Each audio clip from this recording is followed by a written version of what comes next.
Bob Dylan, born Robert Allen Zimmerman, May 24, 1941, is an American singer-songwriter, author, and visual artist who has been a major figure in popular culture for more than 50 years.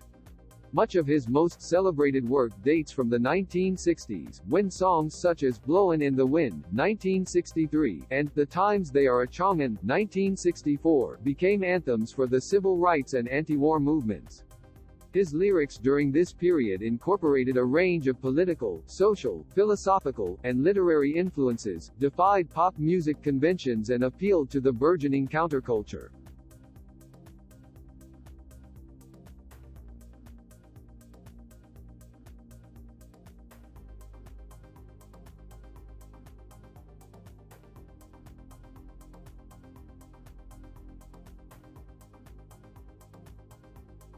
Come on. I'd like to know about the cover of your forthcoming album. The one with subterranean music blues in it. I'd like to know about the meaning of the photograph with you in the wearing a Triumph T-shirt. What would you want to know about it? Well, I'd like to know that's an equivalent photograph. It means something. It's got a philosophy in it. I'd like to know visually what it represents to you, because you're a part of that.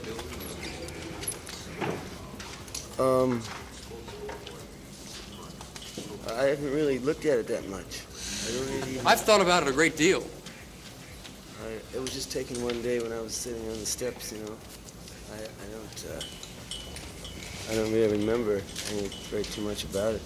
Well, what about the motorcycle as an image in your songwriting? You seem to like that. Oh, we all like motorcycles to some degree. I do. Do you think of yourself primarily as a singer or as a poet? Oh, I think of myself more as a song and dance man, you know. What? Song and dance man. Why? Oh, I don't think we have enough time to really go into that. You're quoted in the Chicago Daily News as saying that when you're really wasted, you may enter into another field. How wasted is really wasted, and do you foresee it? No, I don't foresee it, but it's more or less like a ruthless type of feeling. Oh. Very ruthless and intoxicated to some degree.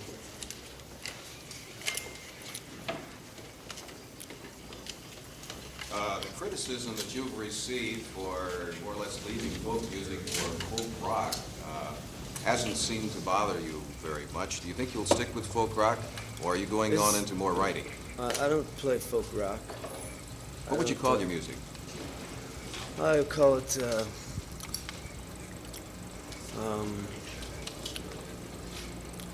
I like to think of it more in terms of vision music. It's mathematical music.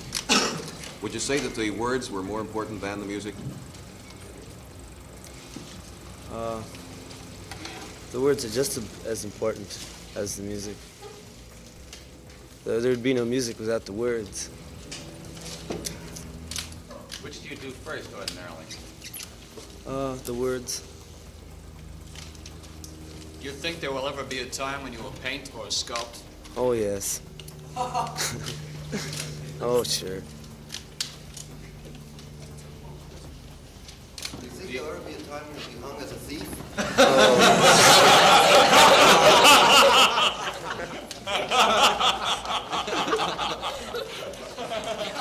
You weren't supposed to say that.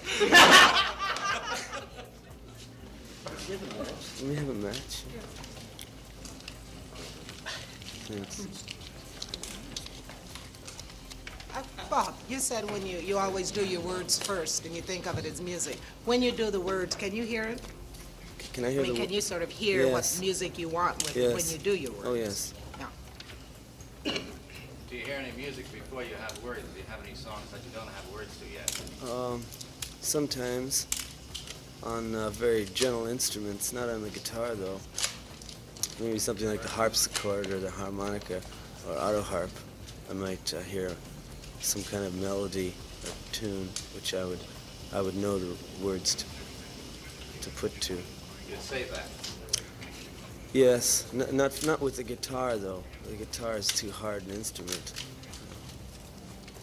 I don't really hear many melodies based on the guitar. Do you sit down just to write a song, or do you just write it on inspiration? I more or less write it on a lot of things.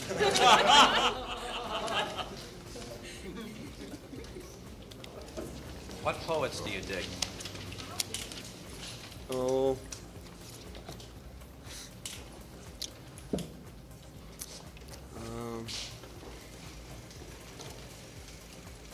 Rambo, I guess. W.C. Fields.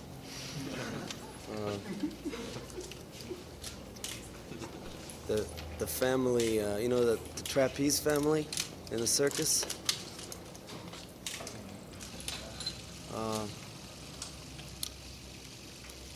Smokey Robinson, Allen Ginsberg, Charlie Rich is a good poet. In a lot of your songs, you're hard on a lot of people. Like a Rolling Stone, you're pretty hard on the girl. And in Positively Fostered, you're pretty hard on the supposed friend. Are you hard on them because you want to torment them, or because you want to change their lives and make them know themselves? I want to needle them.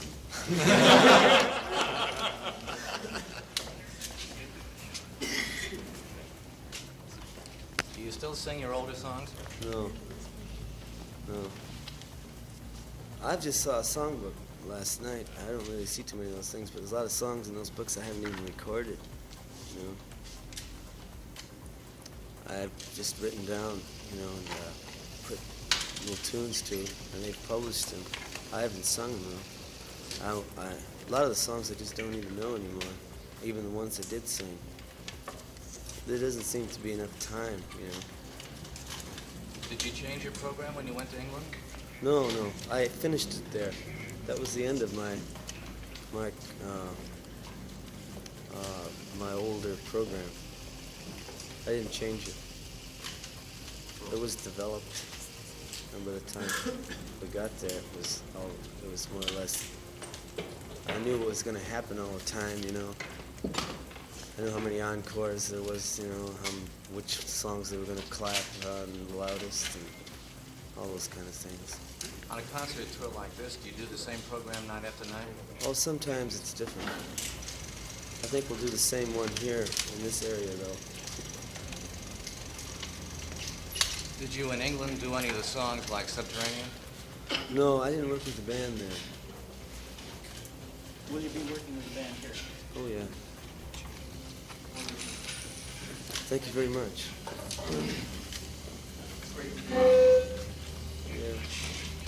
In a recent Broadside interview, Phil Oakes said you should do films. Do you have any plans to do this? No, I don't. I do have plans to make a film, but not because anybody said I should do them. Yeah. How soon will this be? Next year, probably. Can you tell us what it'll be about? It'll be just another song.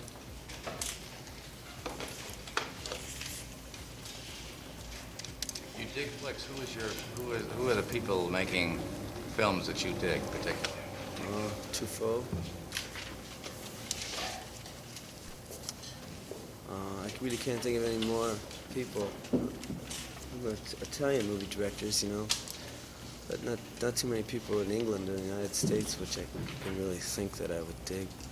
You did a Chaplin bit as an exit line in one of your concerts once. I did? That must have been an accident. I have to stay away from that kind of thing. Oh, that's pretty. Well, thank you very much. Was that taken right here with your Polaroid? Good God, I must leave right away.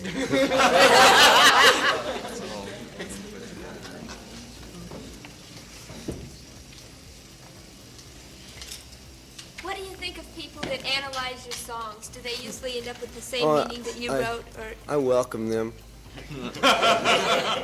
with open arms. You had a very You mimeographed the lyrics to all the songs on the last album and had a symposium discussing them.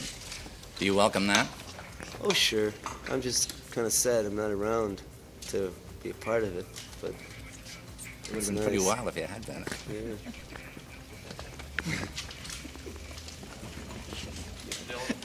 Josh Dunson, in his new book, Freedom in the Air, implies that you have sold out to commercial interests and the topical song movement. Do you have any comments here? Well, no comments, no arguments, no, I certainly don't feel guilty. If you were going to sell out to a commercial interest, which one would you choose? Bob? Ladies' garments. Bob, have you worked with any rock and roll groups? Professionally? Or just sitting in or on concert tours with them or sitting in with No. their sessions? No, I don't usually play too much.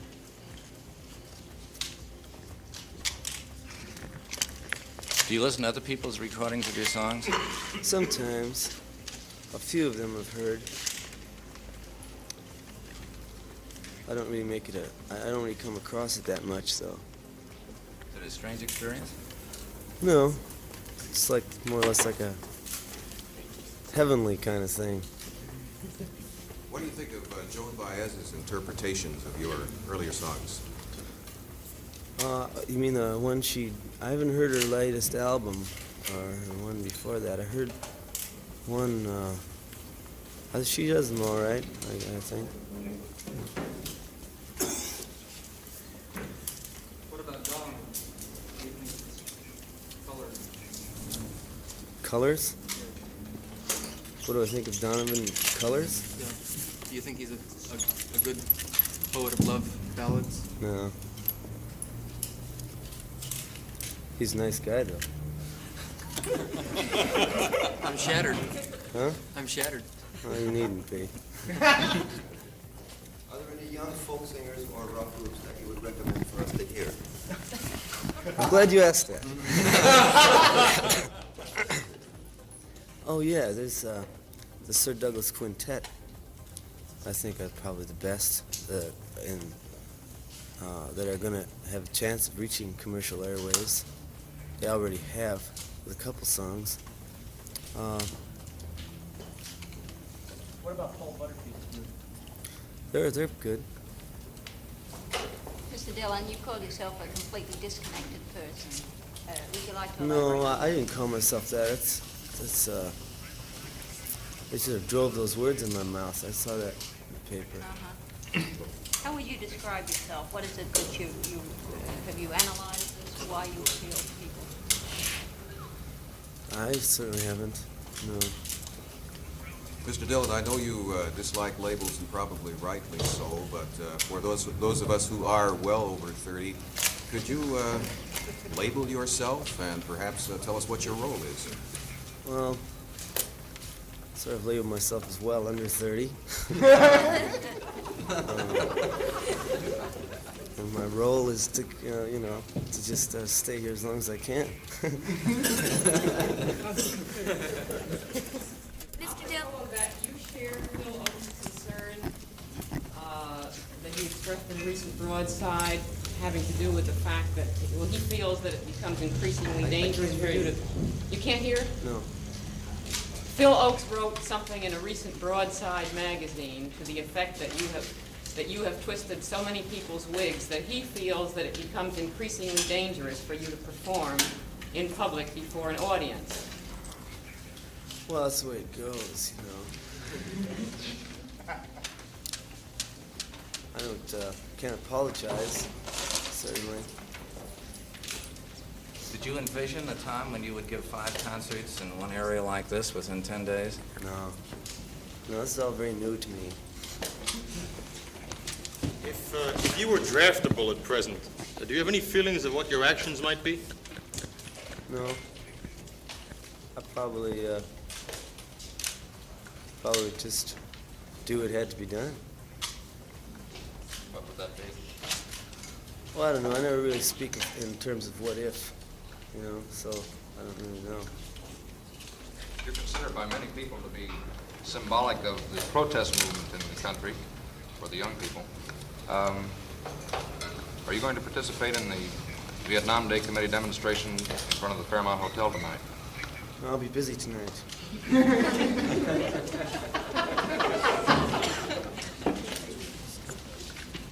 You planning any demonstrations? Well, we thought of one. We thought of one. I don't know if it could be organized in time. Can you describe it? Well, it was a demonstration where I'd make up the cards. You know, they have a group of protesters here, perhaps carrying cards with pictures of Jack of Diamonds on them, and Ace of Spades on them, pictures of mules, maybe words, and maybe about 30,000 of these things printed up, and just picket. Carry the signs and picket. What words? In front of the post office. What? What words? Oh, words.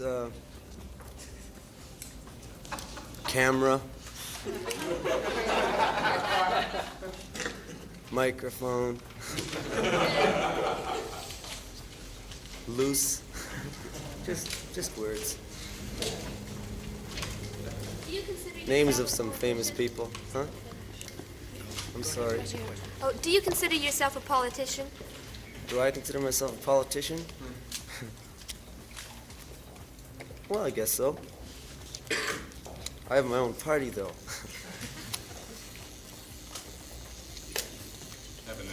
No, there's no presidents in the party. There's no presidents or vice presidents or secretaries or anything like that, so it makes it kind of hard to get in. Is there any right wing or left wing to that party? No, it's more or less in the center. Kind of on the uppity scale. Do you think your party could end the war with China?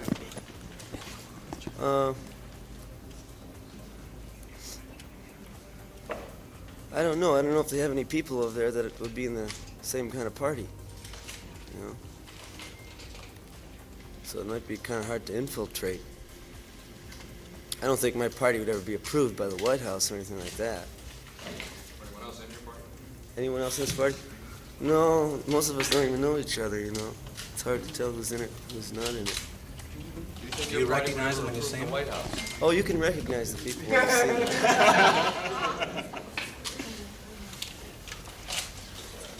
Are there still tickets available for your concerts in this I area? don't know. I would imagine so. Maybe for some, I guess. How long do you think before your party will win? Gee, I don't know. I could answer that, you know, but it would mean something different probably for everybody, so we want to keep away from those kind of things here. What did you mean when you said, I don't think things can work out in an interview recently in Chicago? I don't know. Talking about- What things were we talking about? You said, I don't think things can turn out, I've accepted it, it's a sadness. No, Sort of no, like no, having no. no No, it's hopes. not. I don't think things can turn out. I don't think anything you plan ever turns out the way you plan it. That's all. Is this your philosophy? No. No. Doesn't mean anything. Do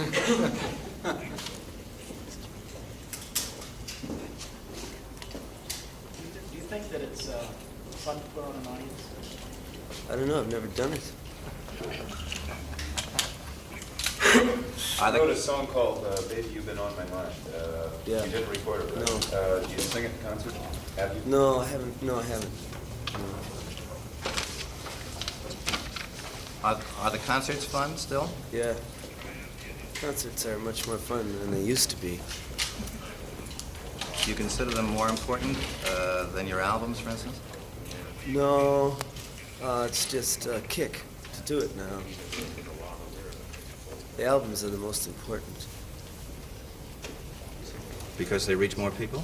No, because it's all concise, very concise, and it's easy to hear the words and everything. There's no chance of the sound interfering.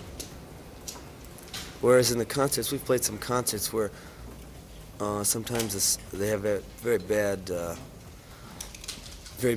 halls, and microphone systems, so it's not that easy for somebody to come and just listen to a band as if they were listening to one person, Will you make all those lyrics of songs available in a book sometime? Oh, they all are, yeah. They all are. You say you no longer sing your older songs. Do you consider them less valid than the ones you're putting out now? No, I just consider them something else in themselves, for in another time, another dimension. It would be kind of dishonest for me to sing them now, because I wouldn't really feel like singing them. What is the strangest thing that ever happened to you? You're gonna get it, man. But what is the weirdest thing that that as ever a happened? friend? I'll talk to you about it later.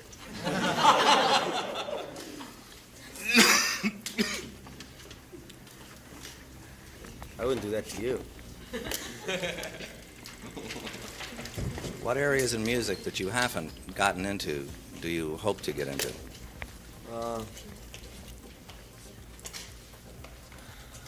Writing symphony with different melodies and different words, different ideas, all being the same, which just roll on top of each other and underneath each other. Mr. Dillon, when will you know that it's time to get out of the music field and into another field? When I get very dragged. When you stop making money? No, when my teeth get better. Or, God, just when something makes a drastic, when I start to itch, when something just goes to a terrifying turn. And I know it's got nothing to do with anything.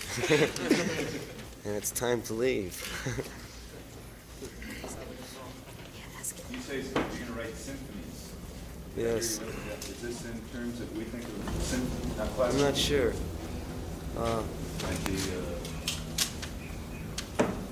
Well, I'm just thinking songs which are all written, as a part of a symphony, different melodies, different changes, with words or without them, But the end result being a total.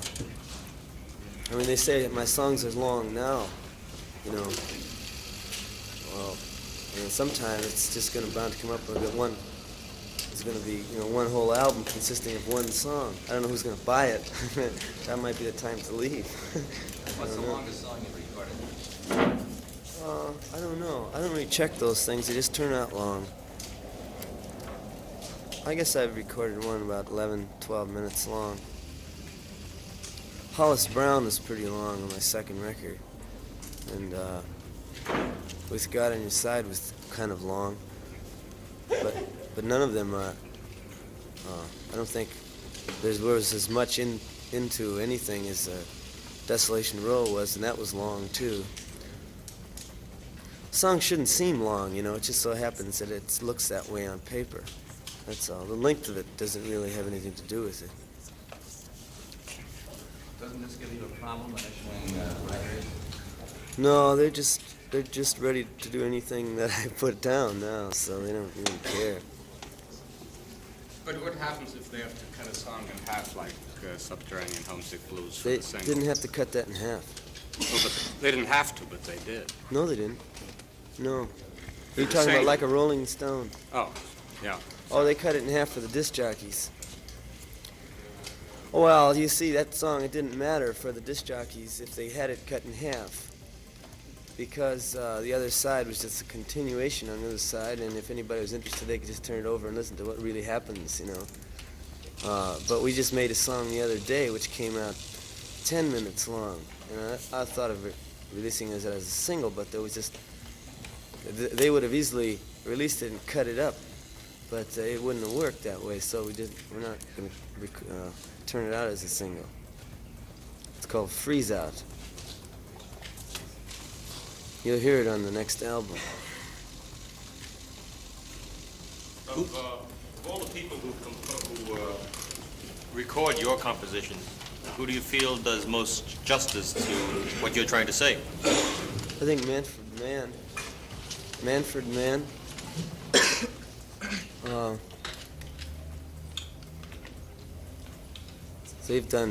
They've done the songs.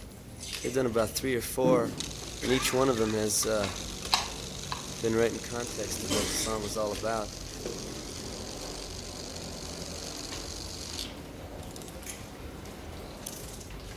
What's your new book about? Oh, it's about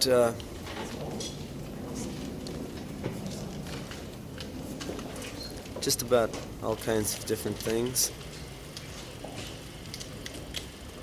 Rats, balloons. They're about the only thing that come to my mind right now. Is that the same book with Macmillan? Yes, yes. No, I don't really do too many of them. I wouldn't do it if I was oppressed or depressed or there's nothing wrong.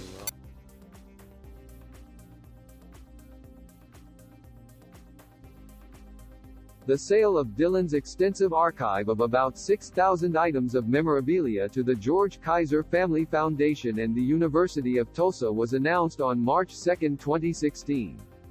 It was reported the sale price was an estimated $15 million to $20 million. The archive comprises notebooks, drafts of Dylan lyrics, recordings, and correspondence. The archive will be housed at Helmerich Center for American Research, a facility at the Gilcrease Museum. Dylan released Fallen Angels, described as a direct continuation of the work of Uncovering, the great songbook that he began on last year's Shadows in the Night, in May. The album contained 12 songs by classic songwriters such as Harold Arlen, Sammy Cahn and Johnny Mercer, 11 of which had been recorded by Sinatra. Jim Farber wrote in Entertainment Weekly, tellingly, Dylan delivers these songs of love lost and cherished not with a burning passion but with the wistfulness of experience.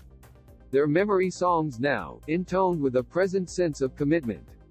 Released just 4 days ahead of his 75th birthday, they couldn't be more age-appropriate. The album received a score of 79 on critical aggregator website Metacritic, denoting generally favorable reviews. A massive 3/6 CD collection, the 1966 live recordings, including every known recording of Bob Dylan's 1966 concert tour, was released in November 2016. The recordings commence with the concert in White Plains, New York on February 5, 1966, and end with the Royal Albert Hall concert in London on May 27. The New York Times reported most of the concerts had never been heard in any form, and described the set as a monumental addition to the corpus. Dylan released a triple album of a further 30 recordings of classic American songs, Triplicate, in March 2017. Dylan's 38th studio album was recorded in Hollywood's Capitol Studios and features his touring band. Dylan posted a long interview on his website to promote the album, and was asked if this material was an exercise in nostalgia. Nostalgic? No, I wouldn't say that. It's not taking a trip down memory lane or longing and yearning for the good old days or fond memories of what's no more. A song like Sentimental Journey is not a way back when song. It doesn't emulate the past, it's attainable and down to earth, it's in the here and now. The album was awarded a score of 84 on critical aggregator website Metacritic, signifying universal acclaim. Critics praised the thoroughness of Dylan's exploration of the great American songbook, though, in the opinion of Uncut, for all its easy charms, Triplicate labors its point to the brink of overkill. After 5 albums worth of croon tunes, this feels like a fat full stop on a fascinating chapter. The next edition of Dylan's bootleg series revisited Dylan's Born Again Christian period of 1979 to 1981, which was described by Rolling Stone as an intense, wildly controversial time that produced 3 albums and some of the most confrontational concerts of his long career. Reviewing the box set, the Bootleg Series Volume 13, Trouble No More 1979 to 1981, comprising 8 CDs and 1 DVD. In the New York Times, John Pareles wrote, decades later, what comes through these recordings above all is Mr. Dylan's unmistakable fervor, his sense of mission. The studio albums are subdued, even tentative, compared with what the songs became on the road. Mr. Dylan's voice is clear, cutting and ever improvisational, working the crowds. He was emphatic, committed, sometimes teasingly combative. And the band tears into the music. Trouble No More includes a DVD of a film directed by Jennifer LeBeau consisting of live footage of Dylan's gospel performances interspersed with sermons delivered by actor Michael Shannon. The box set album received an aggregate score of 84 on the critical website Metacritic, indicating universal acclaim. Dylan made a contribution to the compilation EP Universal Love, a collection of reimagined wedding songs for the LGBT community in April 2018. The album was funded by MGM Resorts International and the songs are intended to function as wedding anthems for same-sex couples. Dylan recorded the 1929 song, She's Funny That Way, changing the gender pronoun to He's Funny That Way. The song has previously been recorded by Billie Holiday and Frank Sinatra. Also in April 2018, the New York Times announced that Dylan was launching Heaven's Door, a range of 3 whiskeys, a straight rye, a straight bourbon and a double-barreled whiskey. Dylan has been involved in both the creation and the marketing of the range. The Times described the venture as Mr. Dylan's entry into the booming celebrity-branded spirits market, the latest career twist for an artist who has spent 5 decades confounding expectations.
How would I define How would you music? define folk music?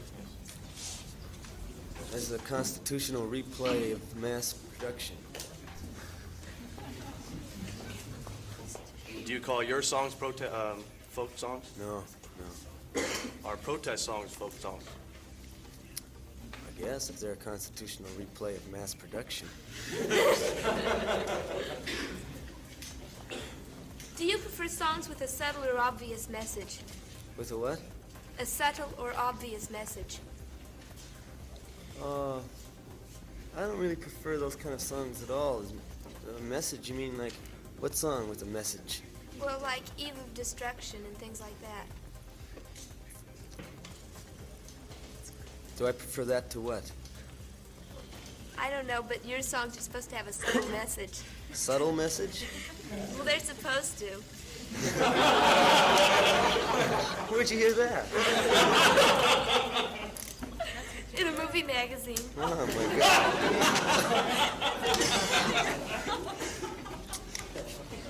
Oh, my God. Well, we don't discuss those things here. Are your songs ever about real people, like, occasional poetry? Sure they are. They're all about real people. Particular one? Particular people? Sure.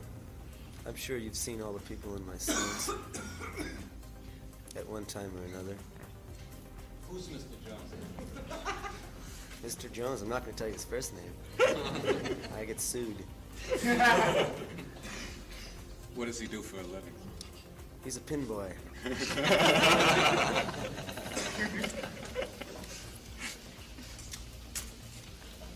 He also wears suspenders. Can you explain your attraction as a performer and a writer? Attraction to what? Your attraction. Your popularity, your mass popularity. No, I really have no idea. That's the truth. I always tell the truth. That is the truth. What are your own personal hopes for the future, and what do you hope to change in the world? Oh, my hopes for the future, to be honest, you know, I don't have any hopes for the future, and I just hope to have enough boots to be able to change them. That's all, really. It doesn't boil down to anything more than that. If it did, I would certainly tell you. What do you think of a question and answer session of this type with you as the principal Well, subject? I think we all have different. I think I dropped an ash on myself somewhere. Oh, well, you'll see in a minute here what happens. I'm not going to say anything about it, though. What was the question? What are you thinking about right now? Thinking about this ash. Right before that. Huh? This ash is creeping up on me somewhere. I've lost touch with myself, so I can't tell where exactly it is. Was that an inadvertent evading of the question? No, about I didn't. What you feel about meetings of this kind, question and answer sessions? Oh, no, where you no. are the I subject? just know in my own mind that You we think they're all silly? have a different idea of all the words we're using. You know, so I don't really have too much. Really can't take it too seriously because we're reading. Like if I say the word house, like we're both going to see a different house. If I just say the word, right? So we're using all these other words, like mass production and movie magazine. We all have a different idea of these words too. So I don't really know what we're saying here. Why do you bother to write? No, it's not pointless. If you know, if you want to do it, you know, and you're there, you know, it's not pointless. I mean, no, it doesn't hurt me any. You just said it. Is there anything in addition to your songs that you want to say to people? Good luck. Then, You don't say that in your songs. Oh yes, I do. Every song tails off with good luck. I hope you make it. why? I couldn't hit most of what you. Who are said. you? Get the camera on this person over here. What do you bother to write the poetry for if we all get different images? And we don't know what you're talking about. Oh, because I've got anyway? nothing else to do, man.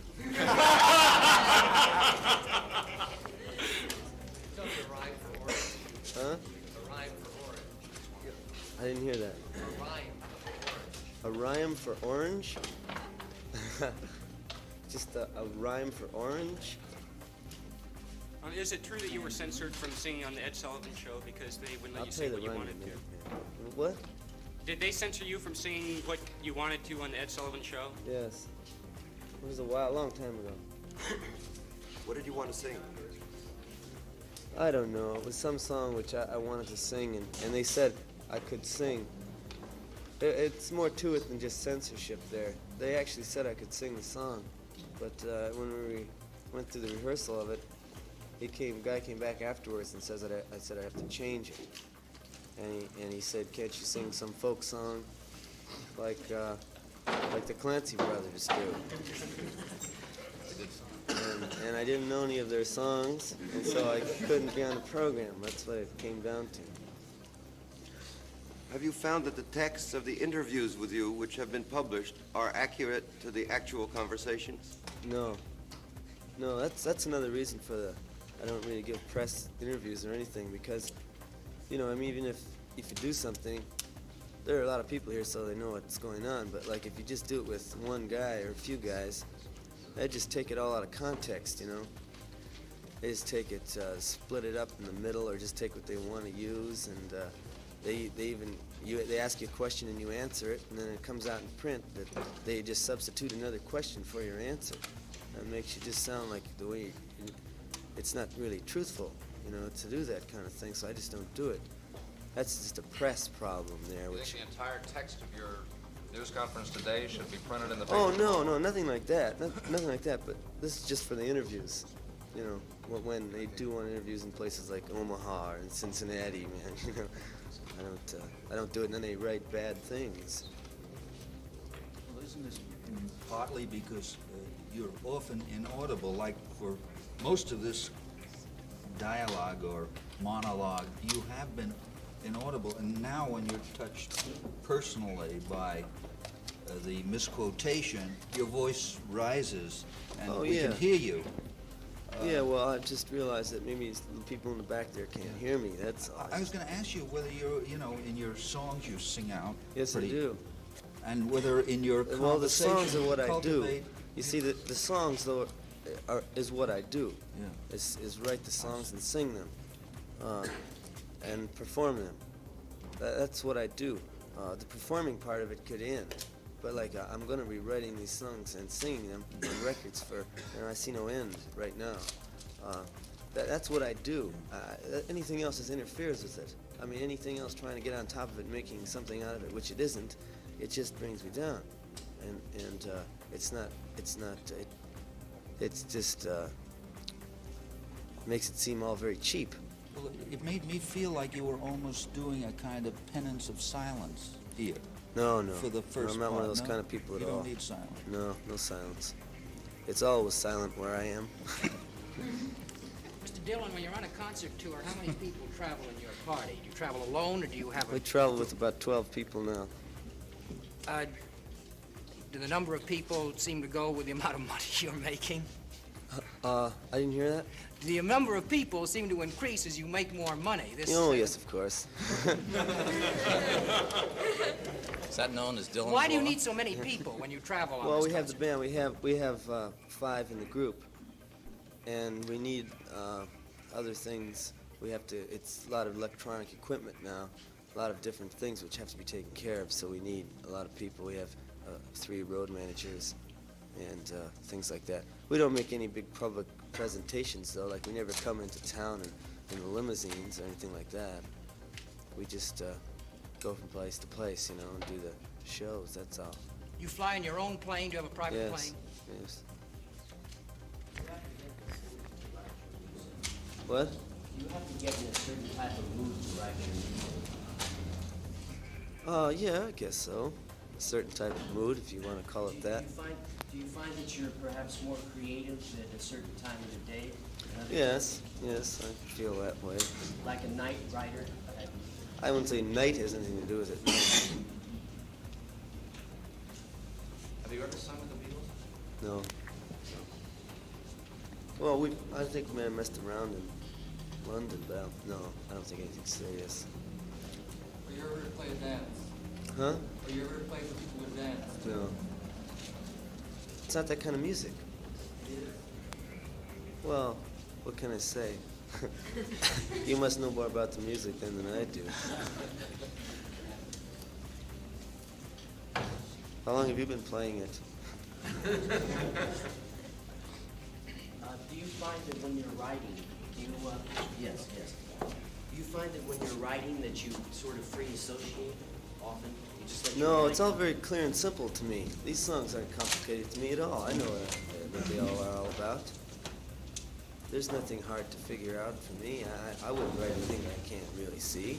I didn't mean it that way. I meant that when you're creating a song, are you doing it more or less at a sort of a subliminal level where you're letting your mind just flow? No, my mind goes like that. You're whether I was very writing or conscious not. of each step, each word.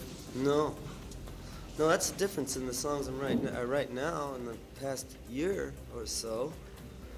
In the last year and a half, maybe 2, I don't know. But the songs before, up till one of those records, I wrote the 4th record in Greece.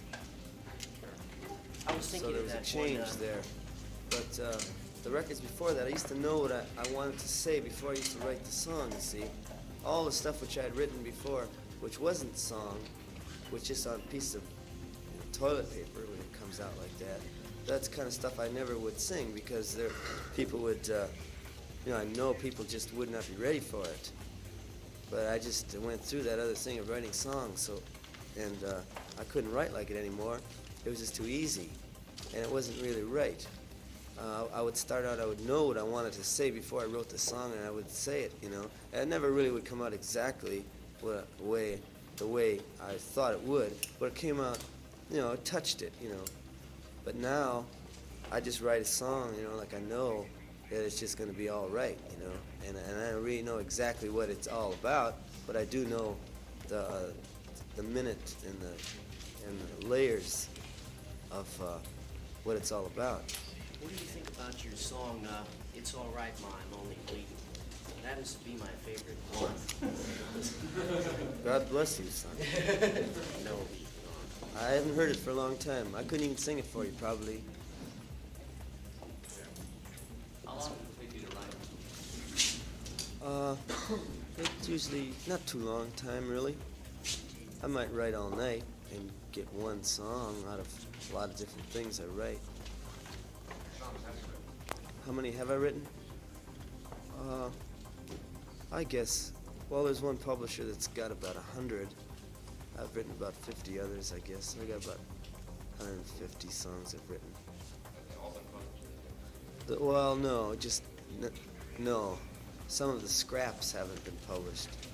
But I find I can't really sing that anyway because I forget it, you know. So the songs I don't publish, I usually do forget. Are you going to eventually take these scraps, as you call them, and make No, them I've into forgotten complete the songs? scraps. I have to start over all the time. I can't really keep notes or anything like that. But you can't go back to any earlier things No, and make them, use them in your... No, that wouldn't be right either.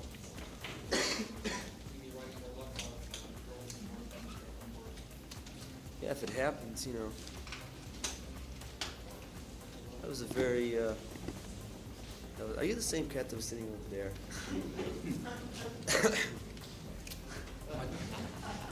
On your songs, do you get any help from the rest of your entourage? What? Do you get any help from the group that you play with, or do you write your songs? Robbie, lead guitar player, sometimes we play the guitars together. Something might come up where I know it's going to be right. We just sitting around playing, so I can write up some words. I don't get any ideas, though, to any kind of ideas of what I want, you know, what's really going to happen here. Why do you think there's no publisher? I don't know. I'm not a reporter. I'm not a newsman or anything. I'm not even a philosopher. I have no idea. I would think other people would know, but I don't think I know. You know, when you get too many people talking about the same thing, it tends to clutter up things, so I just... Everybody asks me that, so I realize they must be talking about it, so I'd rather stay out of it and make it easy for them. And when they get the answer, I hope they tell me. Has there been any more booing when you played electric Oh, there's guitar? booing. You can't tell where the booing's going to come up. Can't tell at all. It comes up in the weirdest, strangest places. And when it comes up, it's quite a thing in itself. Where is Desolation Row? I figure there's a little boo and all this. What? Where is Desolation Row? I didn't hear you. Where is Desolation Row? Where? Yeah. Oh, that's someplace in Mexico. It's across the border. It's noted for its Coke factory. Coca-Cola machines sell a lot of Coca-Cola down there. Where's Highway 61? Highway 61 it exists. Popular entertainer, and you're a most popular entertainer. Well, what do you want me to say? Well, I don't understand why you. Well, what do you want me to say? reluctant Do you want me to say? What do you want me to say about it? Well, you seem almost embarrassed to admit that you're to talk about. Well, the I'm not fact that you're embarrassed. I extremely mean, you know. What do you want exactly me to say? You want me to jump up and say hallelujah and crash the cameras and do something weird? Tell me. I'll go along with you. If I can't go along with you, I'll find somebody to go along with you. No, but I find it, you really have no idea as to why you, or no thoughts on why you're popular. That's what interests me.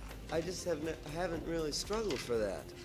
I don't, it happened, you know? It happened like anything else happens. Just a happening. You don't figure out happenings. You dig happenings, so I'm not going to talk about Do you it. feel that part of the popularity is because of identification of your audience with you or with what you're saying or what you've been writing about? I have no idea. I don't really come too much in contact.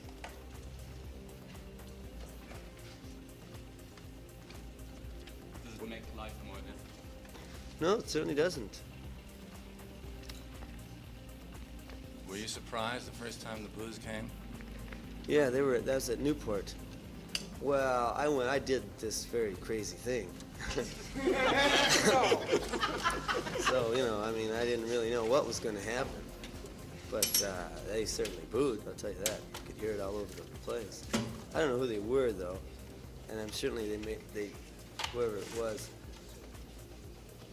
did it, you know, loud, twice as loud as they normally would. They kind of quieted down some at Forest Hills, although they did it there too. They've done it just about all over, except in Texas, and they didn't boo us in Texas or in Atlanta or in Boston or in Ohio. They've done it just about, or in Minneapolis. They didn't do it there, but they've done it a lot of other places. I mean, they must be pretty rich to be able to go someplace and boo. I couldn't afford it if I was in their shoes. Other than the booing, if the audience has changed, I mean, you get screaming, do you get people rushing to the stage? No, The Beatles sing. sometimes you get people rushing to the stage, but you just, you know, turn them off very fast. Kick them in the head or something like that. They get the Going back picture. to what you said a minute ago about not really being concerned and not really knowing why you are in the midst of this popularity.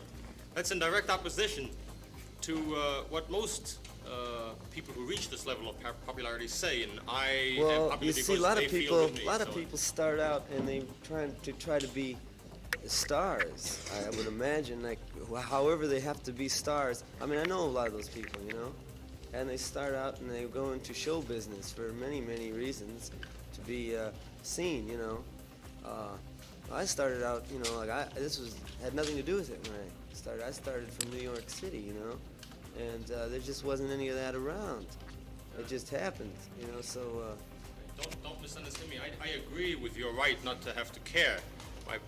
My point is that it would be somehow somewhat disappointing to the many people who think that you feel towards them the way they feel towards you, and that's the reason for your popularity. That's what they think. Well, I don't want to disappoint anybody. I mean, tell me what I should say here.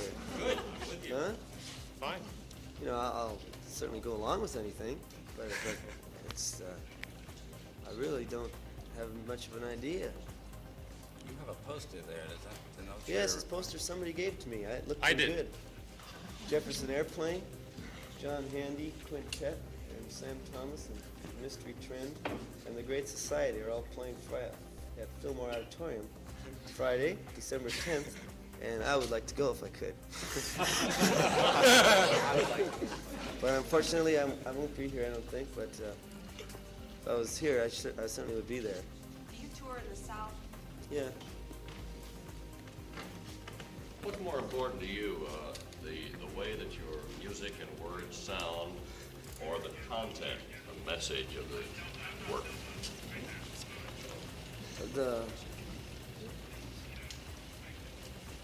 The whole thing while it's happening, the whole total sound of the words, what's really going down is it either happens or it doesn't happen, you know. That's what I feel is just the thing which is happening there at that time. That's what we do, you know. That is the most important thing. There really isn't anything else. I don't know if I've answered your question. Well, you mean it might happen one time and might not happen Oh the yeah, next we've time had with the some same bad song? nights, you know. But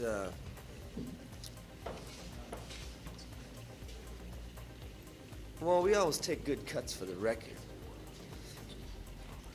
the records are always made on good cuts, and in person it just, most of the time it does come across. Most of the time I do feel like, you know, playing.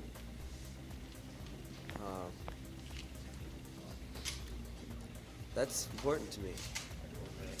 The aftermath, or whatever happens before and after, is not really important to me. Just the time on the stage and the time that we're singing the songs and performing them. Or not really performing them, even just letting them be there.